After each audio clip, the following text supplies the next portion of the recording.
छोटे छोटे खजाने की तरह होती हैं, जिसे पढ़कर हमें ज्ञान तो मिलता है, साथ ही आनंद भी बहुत मिलता है। आज हम आपको ऐसी ही कुछ शिक्षा देने वाली मज़ेदार छोटी कहानियाँ बताएंगे, जिसे पढ़कर आपको बहुत कुछ सीखने को मिलेगा। आप अपने बच्चों को भी इन छोटी कहानियों को सुना सकते हैं, ताकि वो भी कुछ अच्छा सीख सके। तो चलिए एक एक करके छोटी कहानी इन हिंदी पढ़ना आरंभ करते हैं। छोटी सी वाली कहानी। स्कूल मास्टर छोटी कहानी शिक्षा देने वाली वन। राजा नाम का एक लड़का बहुत दिन से सरकारी नौकरी की तैयारी कर रहा था। अंत में उसे स्कूल टीचर की नौकरी लगी। जिस स्कूल में उसे पढ़ाने जाना था वो शहर से काफ़ी दूर एक गांव में था। इसलिए उसे गांव के आसपास ही किराए पर एक घर लेना पड़ा, लेकिन वो घर भी स्कूल से काफ़ी दूर था। शिक्षा देने वाली छोटी ही कहानी। राजा रोज पैदल स्कूल आने जाने लगा।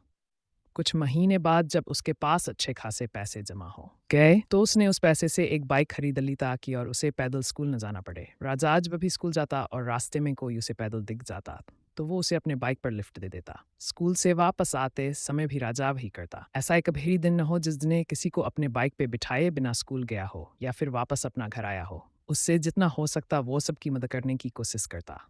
एक दिन जब राजा स्कूल से घर जा रहा था, तो उसे एक आदमी रास्ते पर अकेले पैदल चलता दिखा। उसने रोज की तरह उस आदमी के पास जाकर बोला कि आप मेरे बाइक पर बैठ जाइए, मैं इसी रास्ते से जा रहा हूँ, आपको आगे छोड़ दूंगा। वो आदमी खुशी खुशी बैठ गया। कुछ दूर चलते ही राजा को महसूस हुआ कि उसकी पीठ पर नोखिला कुछ चुभ रहा है। अचानक वो आदमी राजा से कहने लगा, गाड़ी साइड में लगाओ और पैदल घर चले जाओ। उस आदमी के पास एक बड़ा सा चाकू था। राजा डर गया और गाड़ी रास्ते के साइड में लगा दिया। फिर वो आदमी बाइक लेकर चला गया और राजा भी अपने किस्मत को सते घर जाकर सो गया। राजा बहुत दुखी था और भगवान से बार बार ये कह रहा था कि मैंने तो सबकी मदद करना चाहा है, फिर मेरे साथ ऐसा क्यों हुआ। अगले दिन जब वो सोकर उठा, तो उसने उसने देखा कि उसकी बाइक घर के बाहर खड़ी है और उस पे एक चिट्ठी भी रखी है। जब उसने चिट्ठी को खोल के पढ़ना शुरू किया, तो उसमें लिखा, मास्टर जी मुझे माफ़ कर देना, मुझे पता नहीं था आपकी बाइक आसपास की गांव में इतनी पॉपुलर है। जिसने भी मुझे इस बाइक पर देखा, उसने ही मुझसे पूछा कि ये तो मास्टर जी की बाइक है, तुझे ये कहाँ से मिला।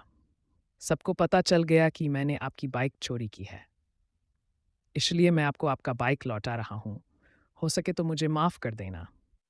इस चिट्ठी को पढ़ने के बाद राजा बहुत खुश हुआ और भगवान का धन्यवाद किया। उसे ये विश्वास हो गया कि भगवान हमेशा अच्छे के साथ अच्छा ही करता है।